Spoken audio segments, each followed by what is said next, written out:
নমস্কার, সবাইকে স্বাগত জানিয়ে আজ আমি একটি নতুন ব্লগ নিয়ে এসেছি। আজ আমি বানাবো সিমুইয়ের পায়েস। তো দেখেন আপনারা কিভাবে আমি বানাই। প্রথমেই কড়াইতে একটু ঘি দিয়ে সিমুইগুলোকে ভেজে নেব। সিমুইটা ভাজাই ছিল, তারপরেও আমি আরেকটু ভেজে নেব। ভাজা হয়ে গেলে তুলে নেব। আমার ভাজা হয়ে গেছে, আমি তুলে নিয়েছি।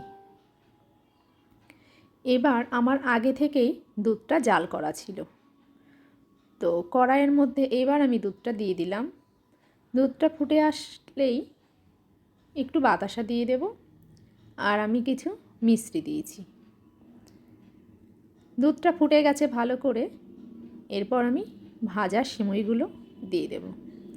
এই শীতের সময়টা কিন্তু একটু টুকিটাকি রান্নাবান্না খেতে ভালোই লাগে। পিঠা পায়েস হলে তো কথাই নেই। তো পিঠা পায়েস তো অনেক সময় লাগে, তো আমি সিমুইয়ের পায়েসটাই আজ বানিয়ে নিচ্ছি খুব কম সময়ের মধ্যে। সিমুইয়ের পায়েসটা কিন্তু হয়ে এসছে, এবার আমি নামিয়ে নেব।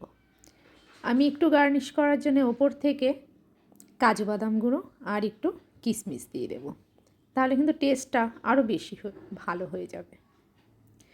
আপনারা চাইলে দিতেও পারেন, নাও দিতে পারেন। এই যে নামিয়ে নিয়েছি, দেখে কতটা সুন্দর হয়েছে। আর কাজু বাদাম আর কিশমিশ দেওয়াতে দেখতে কিন্তু আরও সুন্দর, খেতেও টেস্টি। তো আজ আমি আসি, আবার দেখা হবে আমার একটি নতুন ভিডিওতে। ততক্ষণ সবাই ভালো থাকবেন, সুস্থ থাকবেন।